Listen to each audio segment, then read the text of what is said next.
তোমার ঝলমলে সেই ফেলে আসা দিনের স্মৃতির ভিতরে তোমার অনুভূতি ভরা চোখ এখনো সুন্দর, এখনো ভীষণ পরিচিত। কিন্তু আমি যে দুঃখের জাল বুনেছি তোমার নির্বাক গোধূলি সুদীর্ঘ ছায়ায়, অবসন্ন মনে দুমড়ে মুচড়ে যায় অশ্রু জলে সুদূরের বিবর্ণ মেঘে।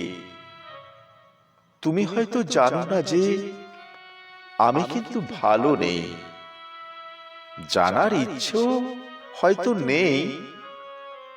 তোমার অভিমানের সুরে সুরে আমি এখনো বন্দী। তোমাকে মনে পড়লে এখনো আমি কেঁপে উঠি, তবুও বুঝতে দেই না কাউকে। হঠাৎ করে কেন এলে তুমি? কেন অশনি সংকেত জারি করলে? আশ্বাস আর ভরসা দিয়ে আমাকে আবার রেখে চলে যাও অনেক দূরে। অযাচিত ব্যথার মতো তুমি আমার হয়ে চিরকাল ছিলে। যেভাবে চেয়েছি তোমায়, তুমি সেভাবেই থেকেছ অক্লেশে। তুমি কখনো তোমার নিজের চাহিদাটুকু রাখোনি, বরং আমাকে তুমি তোমার হৃদয়ে সাজিয়ে রেখেছিলে। আমার অন্তরে তুমি থেকে গেলে তোমার সবটুকু নিয়ে, সবটুকু। আমি কি তোমার অনুভবের সেই শেষ হয়ে যাওয়া অনন্য সুন্দর সঙ্গীত? আমার স্পর্শ কি এখনো তোমাকে ছুঁয়ে যায়? তোমার উত্তাপ শরীরে ছুঁয়ে আছে।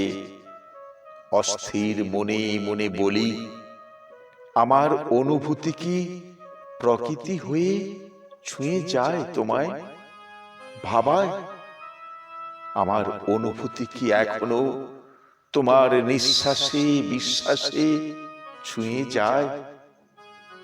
যদি আমি বলি কাকে জিজ্ঞেস করছো, তখন তুমি নিশ্চয়ই বলবে কেউ হয়তো আছে যে আমার আন্তরিকতা ছুঁয়ে থাকে, যে আমার হৃদয়ে ভালোবাসা ছুঁয়ে থাকে, যার নিভৃতে আমি আমার আন্তরিকতায় বলতে পারি না।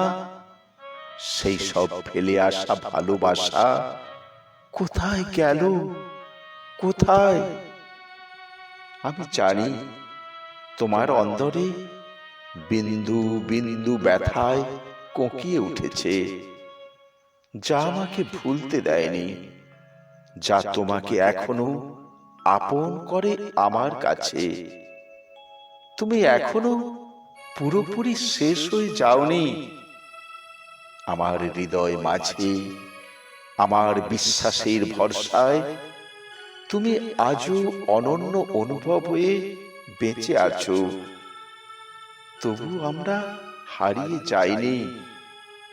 স্মৃতির বিষণ্ণতার সলিলে, বেদনার গভীরে, যেখানে গোধূলির আমন্ত্রণে আমাদের অনুভূতি ছুঁয়ে যায়, যেখানে ভালোবাসারা এখনো সশব্দে বেজে ওঠে এক স্নিগ্ধ শোভনীয় অথচ করুণ স্বরে। নমস্কার। কবিতাটি লিখেছেন কবি রুমা সরকার।